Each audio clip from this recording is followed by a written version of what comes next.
I want to begin by inviting you to go back to the text that you were already at if you were in the Bible class this morning, and that's 1 Corinthians chapter 10. As we indicated during class, we're going to kind of use the thoughts from 1 Corinthians chapter 10, at least one thought from 1 Corinthians chapter 10 as the basis for our lesson this morning. But before we do that, I want to share with you some plans that are coming into place for me. I have made several trips in the past to Sri Lanka to preach the gospel. And the brethren there, I was not able to go last year, so it's been 2 years since I've been there.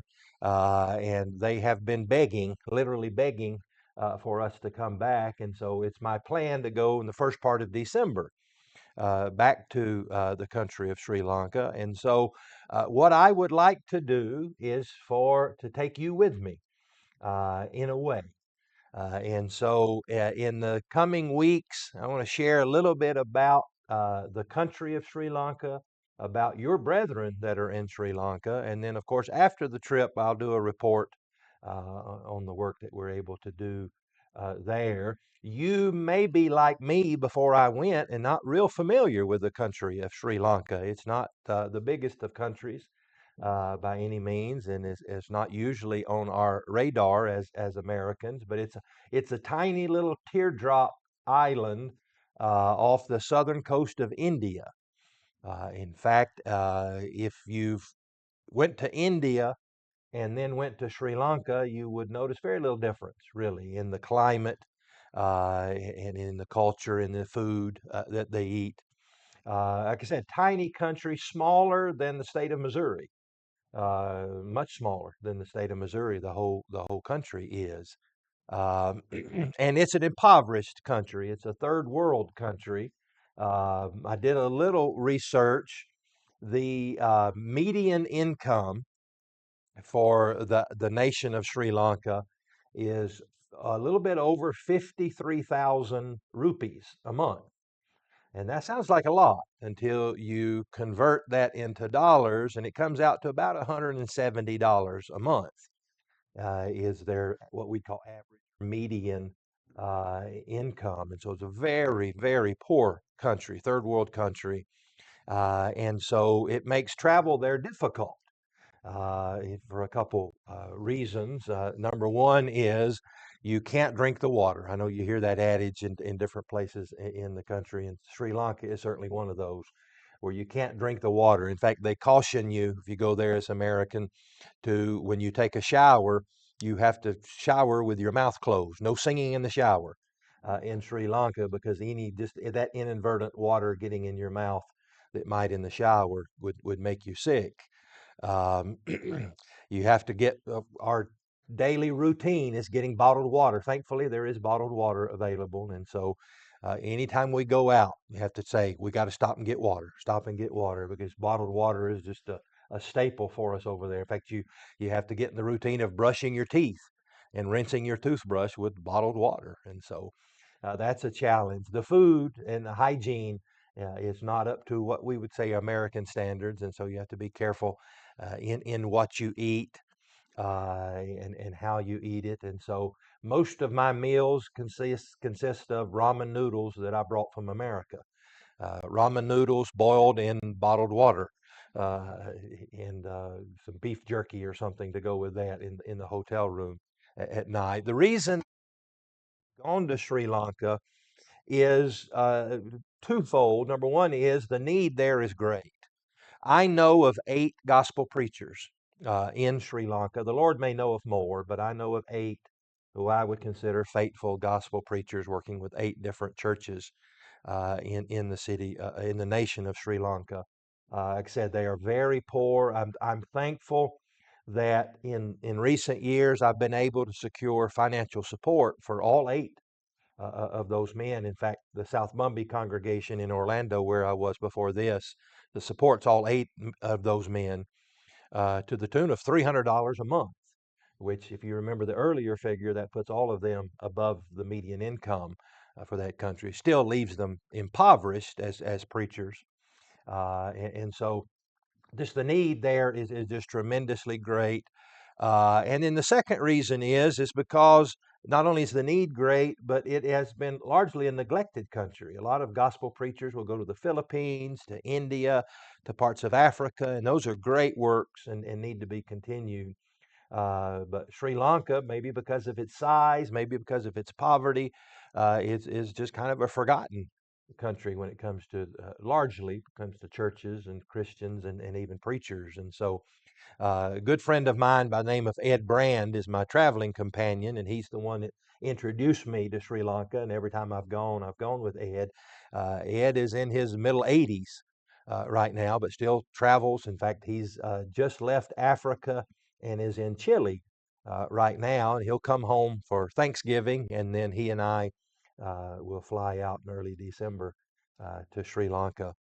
And so I just solicit your prayers, just prayers for the flight alone. It's 13, 15 hours flight, total about 20 to 30 hours, depending upon which route you take, of travel time one way to get there. And I'm a big crybaby when it comes to flying. I don't like to fly.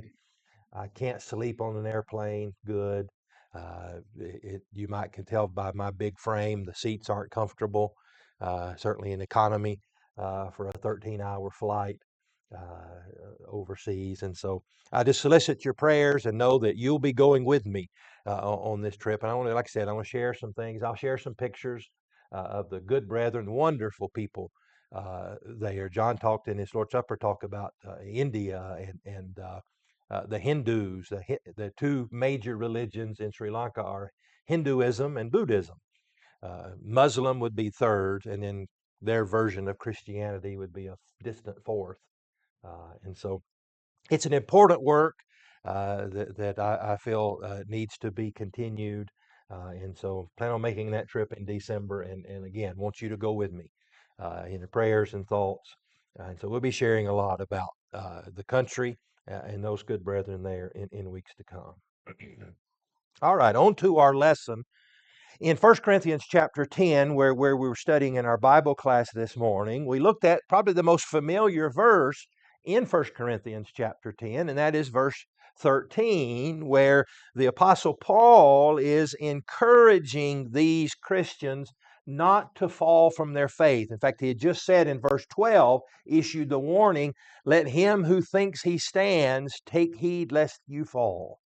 It was a warning against overconfidence. If you think you can stand and never stumble and never fall, then you are ripe for the picking, the ripe for Satan and temptation's picking. And so he says then in the follow-up verse, again, which is maybe the most famous, is verse 13, no temptation has overtaken you except such as common to man, but God is faithful, who will not allow you to be tempted beyond what you are able, but will with the temptation also make the way of escape that you may also be able to bear it. God's going to make a way of escape. And so I want us to talk about that this morning, how we can, with God's help, how we can overcome temptation.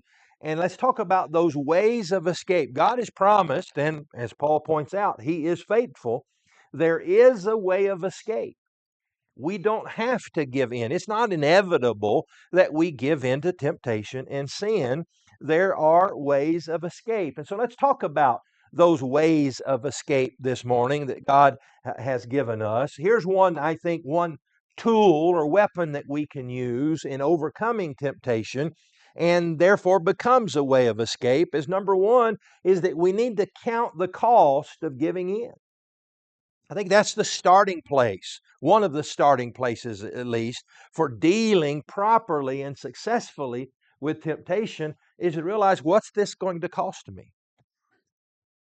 And we do that, don't we? We live in a economic society. We're driven by economics, by money, and by the cost of things. And we've all had to make those decisions, haven't we? Whether it's an automobile or a house or just something at the grocery store or at the department store, we look at it and we say, I want that, but I'm not willing to pay the price. I want that Lamborghini, but I'm unable to pay the price. And I want even that new Chevrolet, but I'm not willing to pay the price. I want that, but its price is too costly.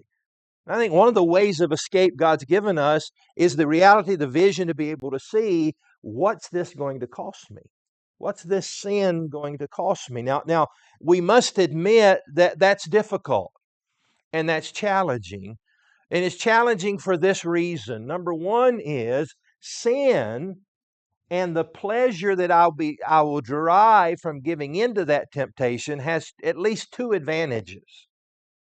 Sin and temptation has these two advantages. Number one, it is often, in fact, we could argue most often the case that what we gain from giving into temptation, and there is something to be gained. The Hebrew writer talks about the pleasures of sin. And that most often what is gained by giving into that temptation is immediate. The payoff is immediate. And the payoff, what we might gain from giving into that temptation, is both immediate and it's something tangible. It's something that I can experience right now. The other side of that coin, we talk about the advantages of withstanding that temptation. There are two difficulties with that. Number one is that the value, and there is value in withstanding temptation, but it's often a delayed value. It's not an immediate thing. I'm not going to get something maybe from God. I'm not going to immediately enjoy the pleasures of heaven if I give in or if I resist that temptation that I'm facing today. And so it's something that's way off in the future in my mind. And it's not something that I can really fully wrap my mind around.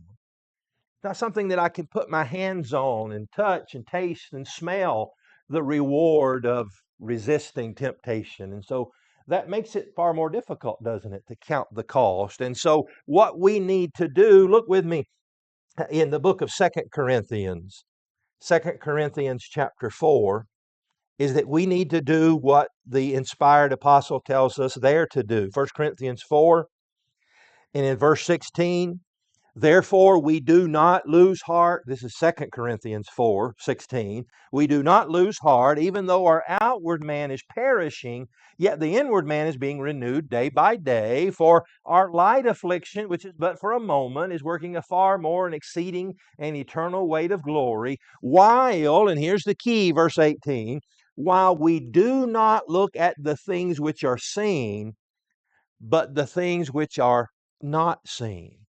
For the things which are seen are temporary, but the things which are not seen are eternal. So the advantages of looking at what's seen, looking at what I might get immediately from that temptation is that, again, it's immediate and it's real, it's tangible. I can experience that right now. But the advantage of resisting that temptation, he says, and the reason why I should look at the unseen is because it's eternal. Sure, this might be immediate, but it's just over and done. And so I need to begin to try to look at the unseen, to look and to see things through a spiritual and eternal perspective, and to have that deeper and greater spiritual wisdom that would cause me to resist temptation. God's promised to make a way of escape, and here's a way of escape that He's given us, and that is that we need to put ourselves in a good place. We need to put ourselves in a good place when it comes to temptation and resisting temptation. And we do that two ways. We put ourselves in a good place spiritually speaking. Look with me in the book of Matthew, chapter 12.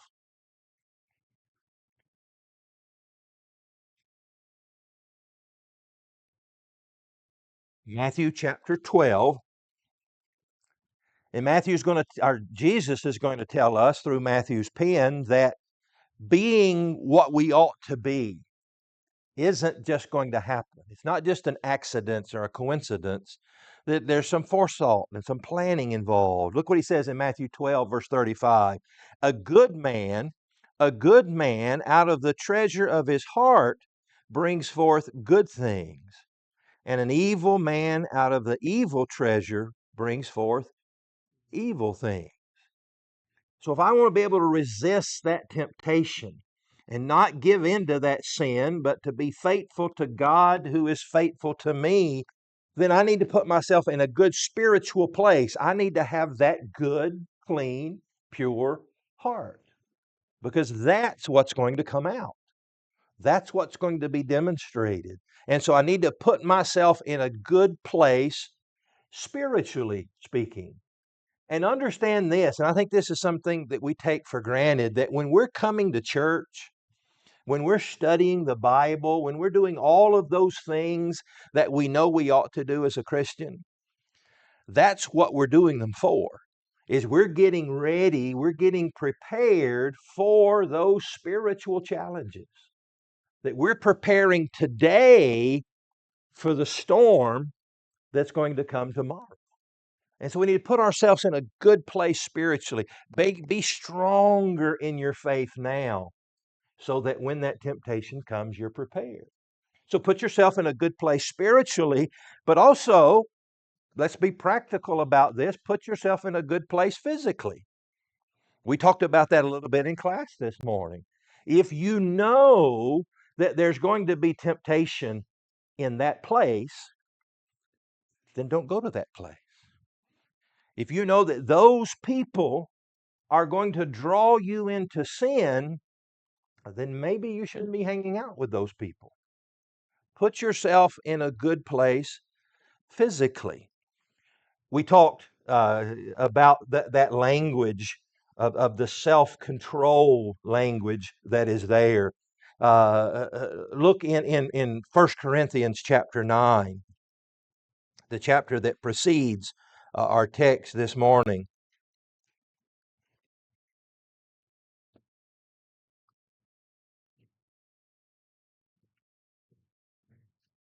And we see in 1 Corinthians chapter 9, the next way of escape is that we don't let our defenses down, that we need to practice self-control and self-discipline. Look in 1 Corinthians 9, uh, verse 24 beginning. 1 Corinthians 9, verse 24 says, Do you not know that those who run in a race all run, but one receives the prize? Run in such a way that you may obtain it. And everyone who competes for the prize is temperate or exercises self-control in all things. Now they do it to obtain a perishable crown, but we for an imperishable crown. Therefore I run thus, not with uncertainty, and thus I fight not as one who beats the air, but I discipline my body and bring it into subjection, lest when I have preached to others, I myself should become disqualified.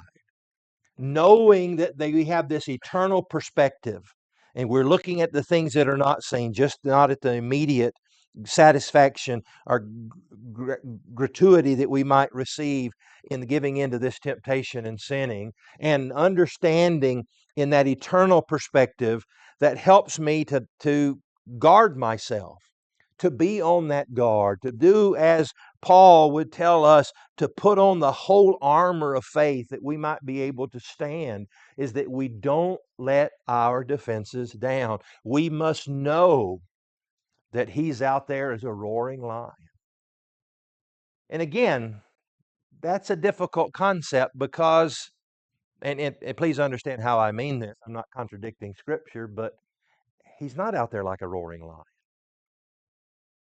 not in a literal sense. Because if he was, we would behave differently. Imagine uh, Glenn's making announcements this morning and he says, Oh, we just received a report that the circus was coming through town on the train, and one of the lions escaped and he was spotted on Newman Road. Would the way you leave the church building be a little different this morning? I think it would. I think, first of all, we do all our visiting inside the building, not outside in the parking lot. And I know for one thing, I'd have Deidre pull the car up a little closer to the building for me. But you would change your behavior, wouldn't you? If there was literally a lion loose on Newman Road in Joplin today. But Satan's not that kind of lion. And just like we talked about with the reward being something that I can't really see and experience right now, so it is with that there's no danger. There's not really a lion out there. But Peter would have us to know, yes, there is. And we need to behave and adjust our behavior with that reality in our knowledge that he is out there.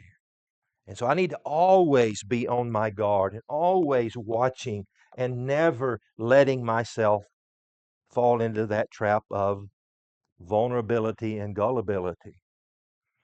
The next way of escape, Paul had said there in 1 Corinthians 10, verse 13, he's made a way of escape. And we talked about that again a little bit in class. Sometimes that way of escape is for me just to bow up and to be strong.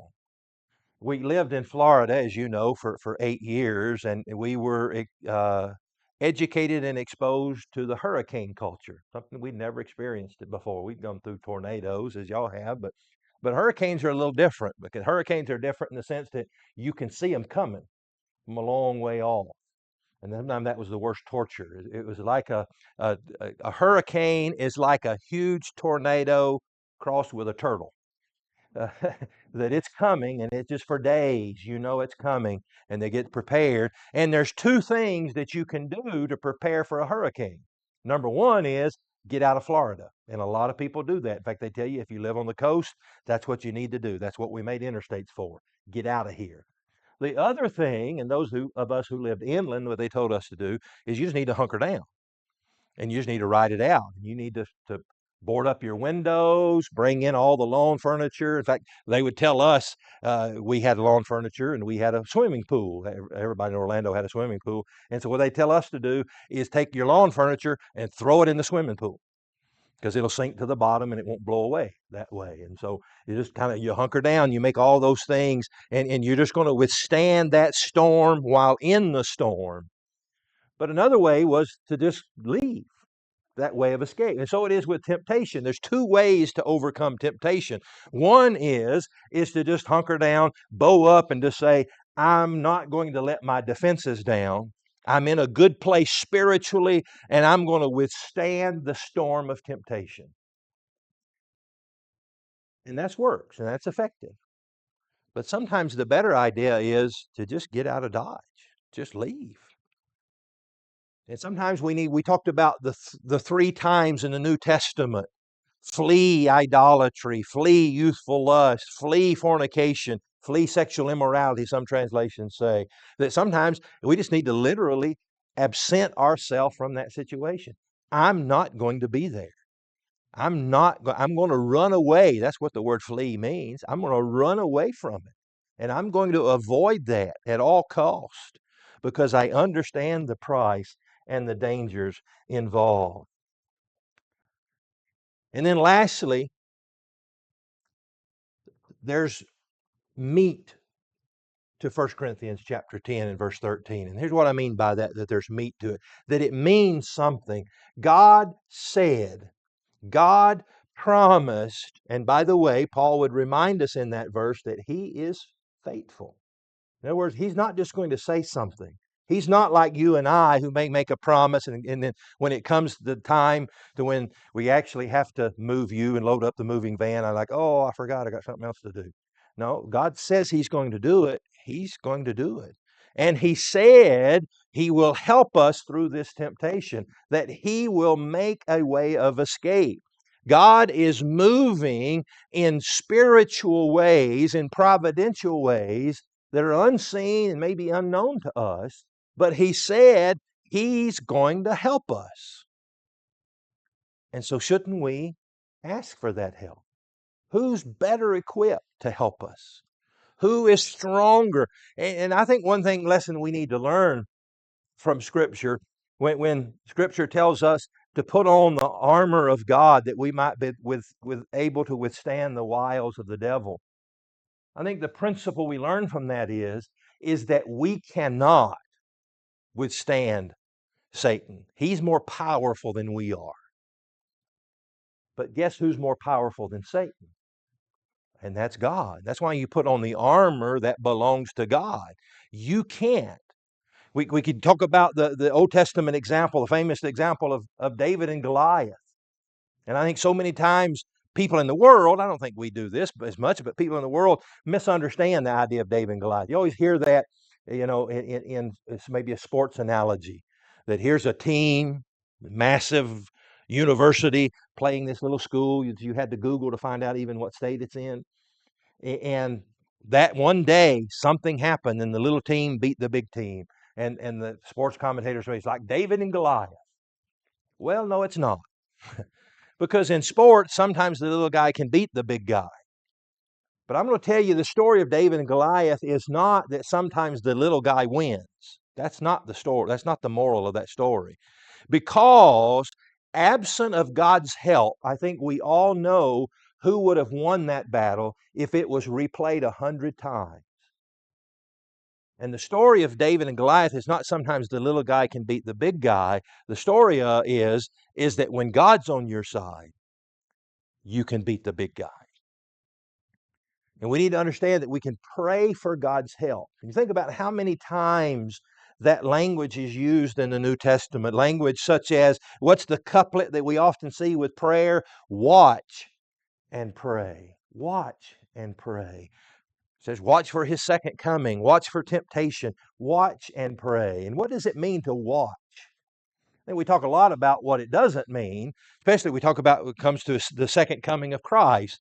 And Jesus would say, when it comes to my return, you need to watch and pray. And we talk about, well, what does that not mean? Well, it doesn't mean that we go outside and we just stare up into the clouds.